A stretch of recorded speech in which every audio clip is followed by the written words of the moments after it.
Alright, that's it for today's lecture, guys. Any questions? Yeah?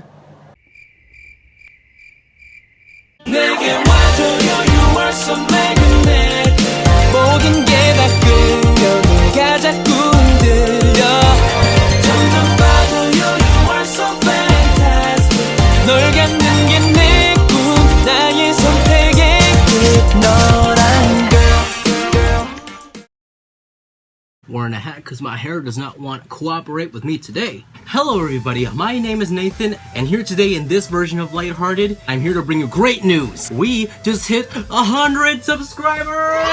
Now to celebrate this momentous occasion for me, I will be answering questions brought to me by you guys. Now, last month, I put on my Facebook and my Instagram page a post regarding questions that you guys as my viewers want to ask me as a person. These questions range from K-pop, who I am as a person, and even weird out questions that I could just cleverly answer. So let's get to it, shall we? So I'm going to be reading out the questions on my computer right here, but I'll be also displaying the questions somewhere in this space. Over here. So the first question comes from Katie.Margin. Her question is, what was the first K-pop band you listened to? That has to be Super Junior, because back in 2009 when I first heard of them, first song I listened to by them was Sorry Sorry, as one of the most popular K-pop songs ever created. This next question comes from Katrina Chow, and she asks, why are you so cool? I'm not so cool. I just pretend like I'm cool and hopefully people like it. So next question is from Partrick_or, and he asks, what was the first thing that introduced you into K-pop? Interesting, it was my friend back in middle school. A lot of things happen in middle school, you know. Well, the first thing that got me into K-pop was a girl that I liked back in middle school. She was a transfer student from Vietnam, and she could not speak English whatsoever, so I wanted to get to know her better. And what better way to get to know someone better than knowing the type of music they're interested in? So I asked my best friend Danielle to be a translator for me, so I could ask her what's her favorite type of music. And I asked her that, and she said K-pop. And so then I started to search up types of K-pop music. The first K-pop group that came to me was Beast. The first song I listened to them was Beautiful, and it was beautiful. And so was she. To answer your question, Patrick, how I first got into K-pop was a girl that I liked back in middle school, and I owe it all to her. This next question comes from Jessica Rayleigh, and she asked, who is your ultimate bias and why? Like I said, I answered this question in a previous video, but if you ask, my ultimate bias is Xiumin from EXO. Why? Well, I just really appreciate all the effort that he puts into all of basically his entire career in EXO. He's not a main vocal, he's not a lead vocal, he's not a visual, but Xiumin still is a crucial part of EXO. Like, I love the effort that he puts into all of his work. Like, if you watch him, like, all the fan cam lives that are directly onto him, you can see how hard he tries. And, like, I admire that. I know that my LightHearted series is the least viewed video series that I have on my channel right now, and it has the most editing and has the most time put into it, yet it doesn't get a lot of attention, basically. And I think that the more effort that I put into it, that the more that I will enjoy it, and I believe that's what Xiumin thinks of himself too as a member of EXO. So the more effort that you put in, the more you'll enjoy it, basically. That's what I'm trying to say here. This next question comes from Heidi Lee Huynh, and she asks, is mayonnaise an instrument? Yes, Heidi, mayonnaise is an instrument. And yes, instruments of torture do count. This next question comes from Pikachu Jenny, and she asks, how did you get into dancing? 2 exclamation marks. Question marks, I'm sorry. I don't know my grammar. I basically got into dancing once again back at my old middle school. At the time, I just recently came in from 6th grade, of course, middle school, you know, and I started to make a brand new circle of friends. And I've noticed from that circle of friends that every single one of them had a certain talent. One guy would be able to dance like the best choreo ever. One person could play the violin, one person could play the clarinet, and like I was in a circle of all performing arts people, and then I looked at myself and I asked myself, what makes me special? What sets me apart from all of my friends around me? I realized that the only thing that I do was just cram my face in a book and study all night long to get an A on the next test. I mean, that's not a bad thing. That's a perfectly good thing for a student. But what I'm trying to say here is that I was basically lost of who I am. Like, for the past few years of my life at that time, only thing that I would do was just study and read. That's it. I had like no individuality whatsoever. I was just a soulless shell studying machine. Yeah, try saying that 3 times fast. And that was basically me from kindergarten all the way up till 6th grade. And I asked myself, what could I do to make me special? So, at that time, I just got introduced into a program called America's Best Dance Crew. It was season 5 at the time, I believe, and one group captivated me the most, and this group was known as Poriotics, and they became the winners of America's Best Dance Crew season 5.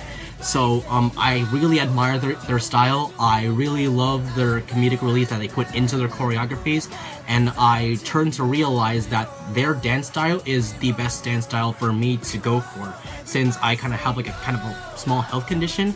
Like, their popping, tutting, and certain choreo that they make is better for me to do as a person and with my health condition as it is. I started dancing just by sea walking, and then I just built on from there. I just experimented with a whole bunch of types of dancing, like a little bit of hip-hop, a little bit of b-boy, even though I can't b-boy for my life. But then I started to wave a little bit, and I started to tut a little bit, and I just stuck with it, and that's what makes me as a dancer as I am today. My favorite styles are waving and popping, that's for sure.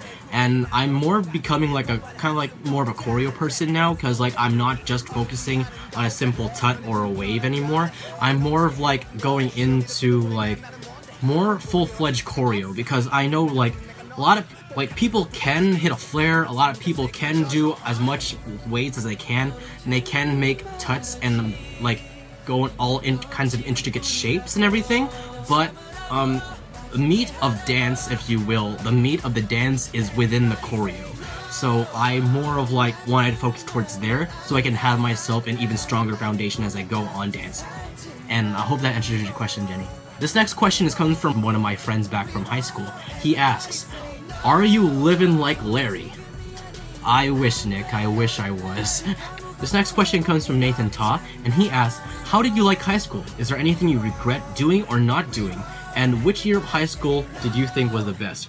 Sorry, I gotta sneeze here. I actually enjoyed high school a lot, despite of all the problems and troubles that I faced going in there.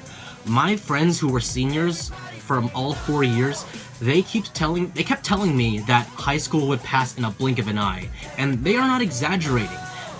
Like, it just seems like it was yesterday when I first stepped into Silver Creek High School, and the next second I was already walking the stage hitting a heel click during graduation. I mean, I never thought that I would grow into this thing right here. I honestly don't have any regrets. I lived my life in high school, and like, if I regret something, then I wouldn't be the person I am today, and I'm grateful for how God shaped me from freshman year until present day, because if I wouldn't be me, I don't know who I would be. That rhymed. Make a good poem. And which year of my high school did I think was the best? Senior year, that's for sure. This next question comes from Jeffrey Quinn, and he asks, "Where do you see yourself in 10 years? Hopefully a dance choreographer at YG, the glug glug."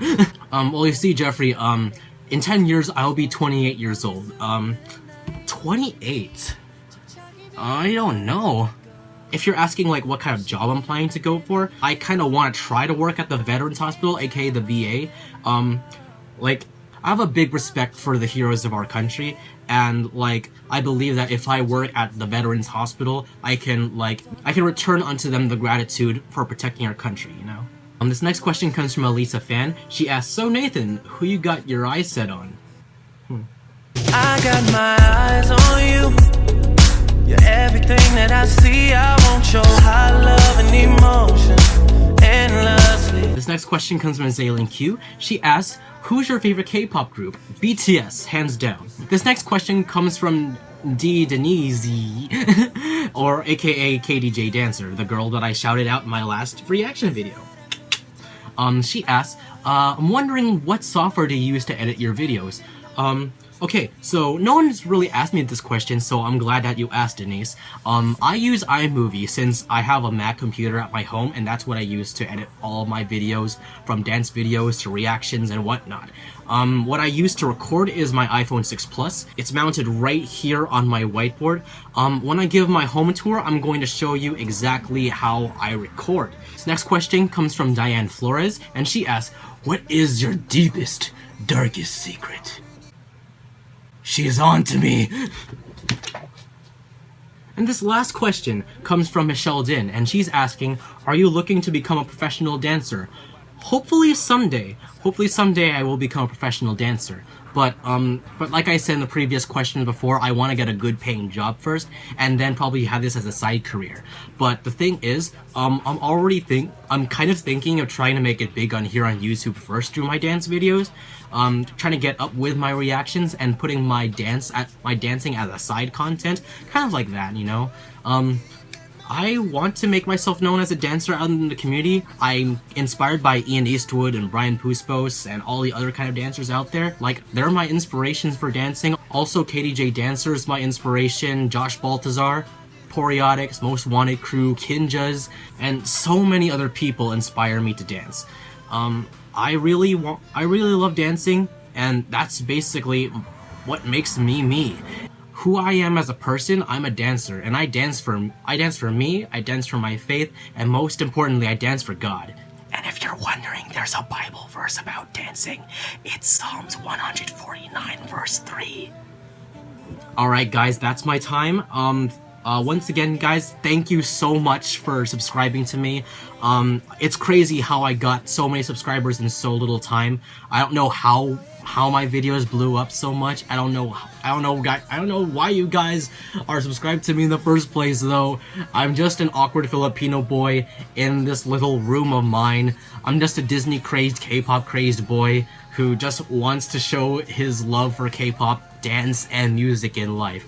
I'm just like you guys. I'm a person too, and I'm out of words, as always. I'm not good with words whatsoever, but talking to you guys makes me feel like I have friends in this world. The fact that over 100 of you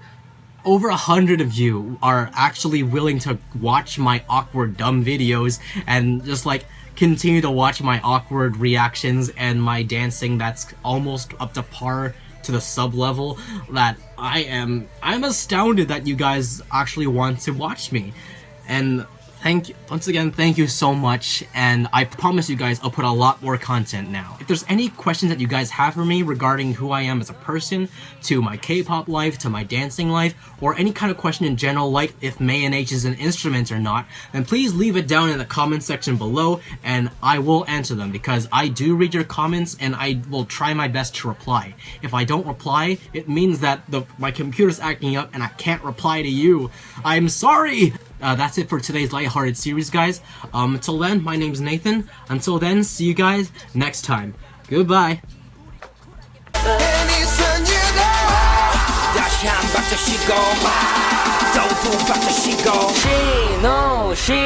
Showtime!